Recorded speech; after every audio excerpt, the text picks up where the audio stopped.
Over the last 20 plus years, the Optima has carried the Kia torch as the mid-size family sedan of choice within the Kia lineup. However, as buyers continue to gravitate toward SUVs, the company was forced to completely redesign the Optima. And by the way, the Optima name is now dead. These two vehicles that I have beside me are the new 2021 Kia K5. They ride on an all-new platform. They're offered in two different powertrains, and Kia says they've infused a lot of their Stinger DNA in these two new K5 sedans. So the big question I want answered, has the all-new 2021 Kia K5 been optimized for the American market? That's what we're here to find out.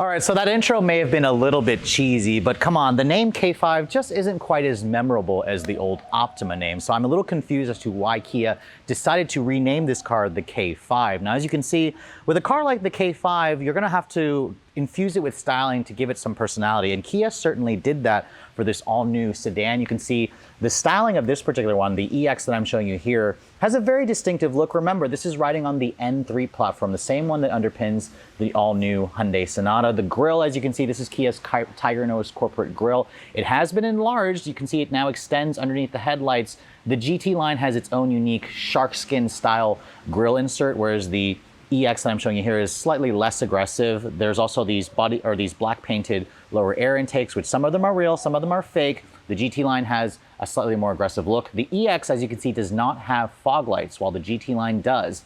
Full LED headlights are standard.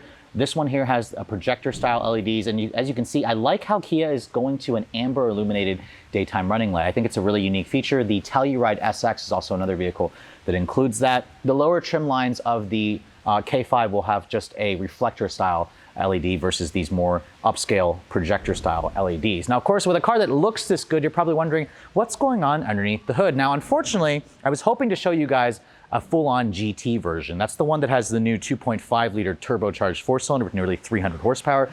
The GT line, unfortunately, has the same engine as that's in the Optima EX, which I'll show you guys later on the test drive. It's a 1.6 liter turbocharged four-cylinder with gasoline direct injection. This is the upgraded engine that you find in the Sonata. The 2.5 naturally aspirated engine in the Sonata is not available on the K5. Now here in this vehicle, it makes 180 horsepower and 195 pound-feet of torque. The torque number is good. The horsepower number is slightly lower than some of the competition. It all goes out through an 8-speed torque converter automatic transmission. So no dual clutch, no manual transmission. Kia will offer a dual clutch, an 8-speed wet dual clutch on the 2.5 GT, but that'll be for a different review. That car goes on sale in November of this year. Now, front-wheel drive will be standard, and unlike the Sonata, Kia will offer the K5 with all-wheel drive, which you can get on the LXS and this GT line trim. This one here that I'm showing you, however, is just front-wheel drive. The all-wheel drive will be coming at a later date later on this year. Now, fuel economy is pretty good. This one's rated at 27 in the city, 37 on the highway.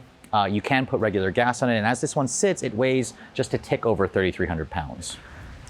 Now, going into the side profile of these two vehicles, you can see they are riding on a new platform, like I said, and I have to say, they do have a very nice look to it. This GT line here, the red one, has its own unique set of wheels, although if you look at the wheels next to the EX, it's just a different color. You can see the GT line's wheels are black. These are a gray finish. They're an 18-inch wheel wrapped in 235 series tires. Because this is a new platform, the K5 is larger than the old Optima by about 2 inches. At 193 inches long overall, it's 2 inches longer. Its wheelbase has been stretched by about 1.8 inches at around 111 inches long, and the new K5 is about an inch wider and an inch lower. So again, Kia's trying to give it more of like a coupe, sportier stance, kind of giving it that Stinger DNA, which I think really works well. I especially like the panoramic sunroof that you get on both of these. It's an option on the GT line, standard on the EX over here. It kind of gives it, again, that black roof effect, where if you guys got this in the right color, it really creates a nice look to it. Just like the old Optima, you have this chrome piece here that kind of extends from the actual upper part of the window trim, and now it kind of goes all the way around the trunk lid, which is a really unique styling feature. I think Kia did a really good job. Now back here, if you look at the rear styling of the K5, you can see it's equally distinctive as the front. I can't decide whether I like the front or the rear design more. The GT line comes standard with an LED combination rear taillight. So you can see it's got these full-length LEDs that connect the two taillight modules together. However, the turn signal and the reverse light is just an incandescent. The tag lights, as you can see, is an incandescent. And underneath here, the GT line has a slightly more aggressive looking rear fascia where you have a little bit of a silver accent. You've got these fake looking chrome exhaust pieces here, which try to look like a dual exhaust, but if you look underneath here, it's actually just a single exhaust, which is found on the right side of the vehicle. The GT, the real GT, apparently will have a quad outlet exhaust, so that's going to give it more of that aggressive look. Now, in terms of the trunk capacity, Kia has a little release back here to open up the trunk, and it has a pretty good amount of cargo space. You're looking at around 16 cubic feet. The seats fold down in a 60-40 manner. Unfortunately, you do have hinges that crush your cargo, but it is a very usable trunk. Now, in the back seat of the K5, just like the Sonata on which this is based, you have around 35.5 inches of legroom, which by the numbers, the legroom in here is not great. Most of the competitors have closer to 40 inches. However, in the real world, as you can see, with the panoramic sunroof, I'm 5'7", there's actually a pretty good amount of space. There's more than what you're gonna find in something like the, Nissan Sentra or the Honda Civic, for example. The floor is not completely flat back here, but this EX trim gives you rear seat air vents, which is nice. You have 2 map pockets, and the materials back here are hard touch plastic. So unlike the front seats, which have the upgraded soft touch materials everywhere, the back seat's been slightly downgraded. You can see there are cup holders back here. No additional storage. As I mentioned, the seats fold down in a 60-40 manner. Now, if you guys are looking for an in-depth overview of the interior of both of these vehicles, be sure to watch our first video, which I'll include a link in the description below. I just wanted to show you guys the back seat here, but the rear seat of both of these cars are pretty usable, but they're not the largest in the class. So originally I had planned to do 2 separate driving clips with the GT line and the EX. However, I drove the 2 cars back to back and I noticed that they drive exactly the same because the GT line technically does not have any updates to the suspension, to the powertrain.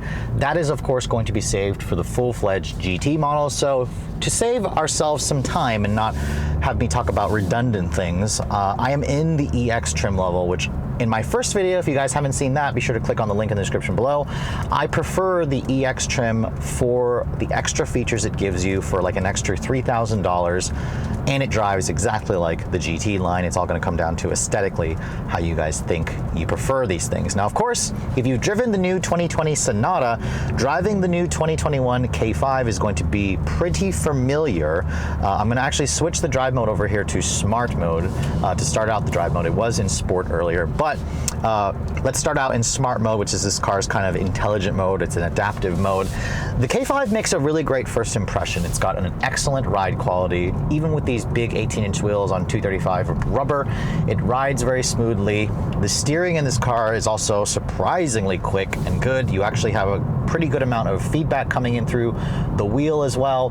The visibility in here is also excellent. I've got a nice view out of the front. The hood doesn't have too many bulges or creases to confuse you. The view out of the back is also really nice, despite the sloping, roof design of this thing. The side mirrors are large. The one thing that I wish Kia would make standard is adaptive cruise control and whatnot. It is optional even on this trim. You have to go for that premium package. You do get their DriveWise package, which includes automatic emergency braking.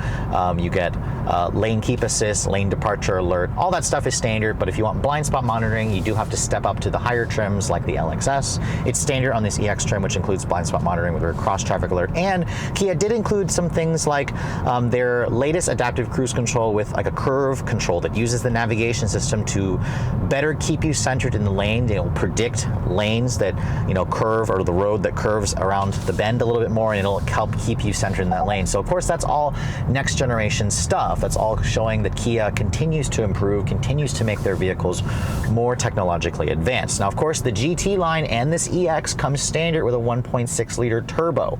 That's the upgraded engine, the Sonata, and in this car it's the standard motor.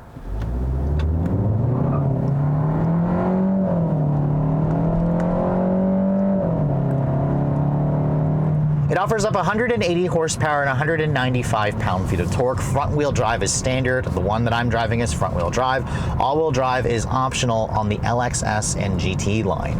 Now, of course, neither of the ones I have here are all-wheel drive because those will be a late availability. This is also something different versus the Sonata, where Hyundai doesn't offer all-wheel drive on the Sonata at all, but they do offer that Smart Park feature. Now, I want to try another acceleration run here. The front tires were slipping a bit. I'm going to turn off the traction control because it was kind of limiting the power there. So I'm going to put my foot down here before the range starts, see how it does.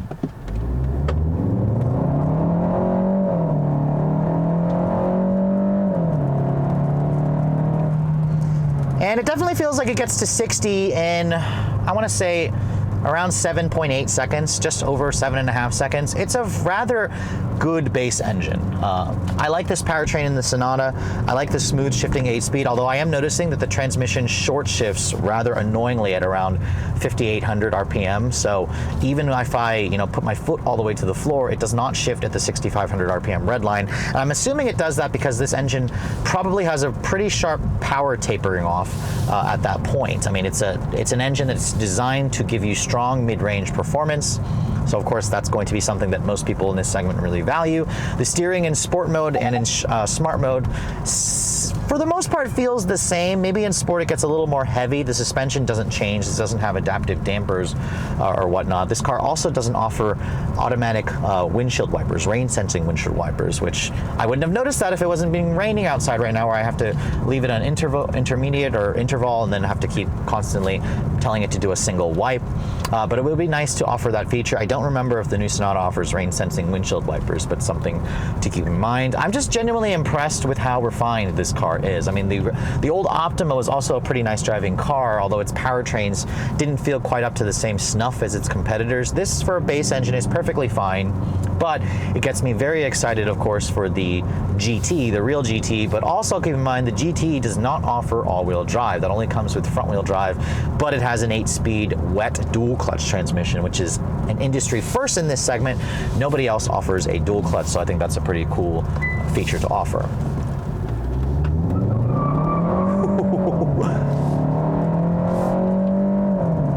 Again, it's short shifting at 5,800. But she's got really good passing power, as you can see. The engine doesn't sound all that pleasant. It definitely has a rather raspy tone to it, which I don't love. Most people probably won't be pushing it as hard as I'm pushing it, but for demonstration purposes, I just wanted to show you guys the way it shifts, the way it sounds, the way it feels. Adequate acceleration, good for most people for a family car, a commuter car, but the engine could be more refined. This engine itself, of course, is an updated 1.6 with their continuous variable valve duration, which is what Kia says in industry first. Now, in terms of the rest of the handling abilities, I cannot wait to drive the GT because this chassis feels very stiff. The steering it talks to you, the suspension feels good. Everything about this car just feels like it's built to a higher quality standard. Kia's really killing it nowadays. I'm finding it hard to find faults with this car aside from just the rather buzzy engine, which you typically find in this segment, and be happy that it's not a CVT. If you bought a Honda Accord, it has a CVT, a Nissan Altima has a CVT, a Legacy has a CVT. This and the Camry and the Mazda 6 are one of the few, and the Hyundai Sonata that are one of the few that offer us traditional stepped automatic, and of course a dual clutch if you guys go for the higher performance versions. Now, fuel economy, I only have this car literally for not long, but in my short one day that I had this thing, the trip computer says that I'm averaging around 28 miles to the gallon, which is not bad in this thing, actually. I will eventually get one to test for a longer period where I'll redo the test. It's rated at 27 city, 37 on the highway on regular grade gas. So pretty competitive MPG figures. I imagine it's probably going to be able to do close to 40 MPG on the highway. Unfortunately, with such a short loan and the rain that's coming in, I wasn't able to do a complete fuel economy test in this thing because of all the traffic, and there's a tropical storm coming through the DC area. But regardless, I'm just genuinely impressed with this car. I like the K5 more than the Sonata. I just prefer the styling of this car. The Sonata is still a very nice vehicle. You have essentially the same tech, but Hyundai gives you a little bit more. But then Kia offers all-wheel drive, which you can't get on the Sonata. So it's honestly just going to come down to which stylistically you prefer more, the Hyundai or the Kia. Both of these sedans are just really good, offer plenty of passing power, comfortable seats, a good ride quality, plenty of room on the inside, and really they just get you excited because everybody's driving a crossover and sedans have been forced to be changed and be a little bit more different, and this is definitely something that's going to stand out. It has kind of that baby Stinger look like the rest of the Kia lineup, but the upcoming GT line should give it that baby Stinger feel. So even though the Optima name is dead, Kia wants you to know that the K5 is here to stay. And after spending some time driving both of these two trim lines, I have to agree with Kia. The new K5 is a huge improvement over the old Optima, especially when you look at the design. Both of these sedans really stand out in a way that the old Optima just didn't. And really what I like about this car is they've infused some of the Stinger DNA in the overall look. While the car may not have the way the Stinger's handling and power, the GT model, which is coming by the end of the year, should rectify that. As this one sits, the GT line is really just an appearance package. I would personally go for the EX model for a little bit more to get the extra features. But really, I much prefer the K5 over the Sonata because I like the way that Kia has styled this car. It has a lot of cool features, it looks very distinctive, and really in an SUV crazy world, you really want to drive around in a sedan that stands out because sedans just aren't as practical as SUVs. Everybody knows that, so the K5 really is going to do that for you, especially when you look at the GT line version of this car. Now, speaking of which, if you're trying to buy one of these things, what's it going to cost? Well, Kia has magically managed to throw in all this tech and features and only increase the price by about $100 compared to the Optima. This car starts at $23,490, which is actually a couple $100 less expensive than the Sonata, which makes this thing a screaming value. The GT line here starts at around $25,400. The EX model goes for about $2,500 more.